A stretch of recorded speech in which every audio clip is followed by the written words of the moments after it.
আলাইকুম। এই ভিডিওতে কথা বলবো ইসলামী ইতিহাস ও সংস্কৃতি দ্বিতীয় পত্র কি কি পড়লে আপনারা একেবারে হুবহু কমন পাবেন ইনশাআল্লাহ।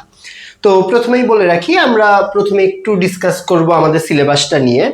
প্রথম অধ্যায়ে দেখতে পাচ্ছেন ভারতে মুসলিম শাসন প্রতিষ্ঠা, দ্বিতীয় অধ্যায় দিল্লি সুলতানাত যুগ বা আপনাদের কিছু কিছু বইয়ে সালতানাত যুগ আছে, তৃতীয় অধ্যায় ভারত উপমহাদেশে মুঘল শাসন, চতুর্থ অধ্যায় বাংলায় কোম্পানি ও ঔপনিবেশিক শাসন, পঞ্চম বাংলার ইতিহাস, এটা পাকিস্তান আমলেরটা বলছে, ষষ্ঠ স্বাধীন ও সার্বভৌম, বানানটা একটু ভুল আছে, বাংলাদেশের অভ্যুদয়।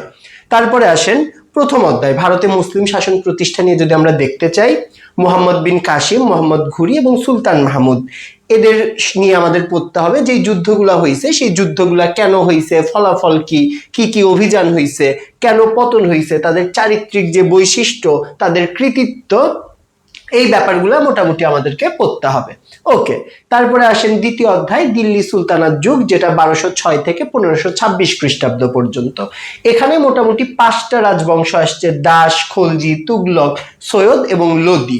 যেই লোদির ইব্রাহিম লোদিকে হারানোর মাধ্যমেই বাবর কিন্তু আবার একটা নতুন সাম্রাজ্য চালু করেছিল।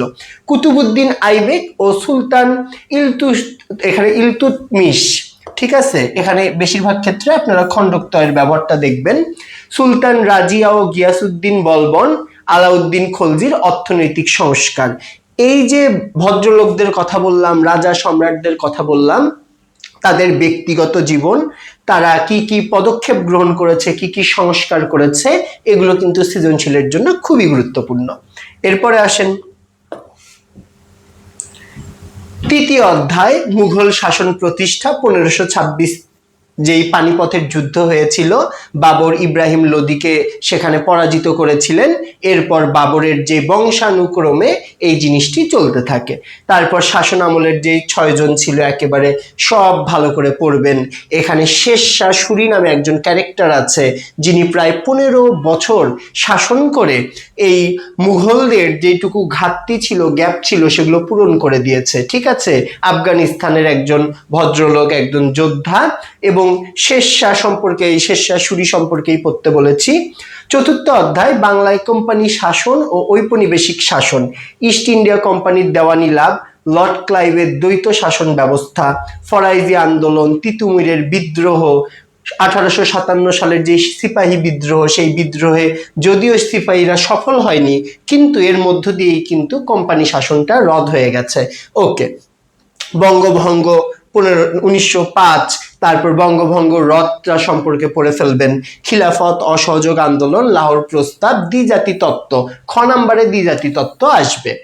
এরপরে আসেন পঞ্চম অধ্যায় বাংলার ইতিহাস, পাকিস্তান আমল, খুব ইজিলি ভাষা আন্দোলন, যুক্তফ্রন্ট নির্বাচন, 6 দফা, আগরতলা মামলা, 69-এর গণ অভ্যুত্থান, এগুলো পেরে যাবেন। ষষ্ঠ অধ্যায় স্বাধীন এবং সার্বভৌম বাংলাদেশের অভ্যুদয়, বানানটা একটু ভুল আছে। 70-এর নির্বাচন, 25শে মার্চ, মুজিবনগর সরকার, স্বাধীনতা বিরোধীদের তৎপরতা, স্বাধীন দেশ। এই যে টপিকগুলো বলেছি, এগুলো যদি আপনারা মোটামুটি ভালো করে পড়েন, একটু টেস্ট পেপারটা দেখেন যে বিগত বছরের কোশ্চেন প্যাটার্নগুলো কেমন ছিল, বিভিন্ন ভালো ভালো স্কুল কলেজ ক্যাডেটে কি কি প্রশ্ন আসছে, এগুলো সম্পর্কে একটু স্টাডি করলে ক খ নাম্বার থেকে শুরু করে এমসিকিউ সব কিছুই আপনারা ভালোভাবে পারবেন। আশা করি এই টপিকগুলো দারুণভাবে শেষ করবেন এবং দারুণ একটা কামব্যাক দিবেন। সবার জন্য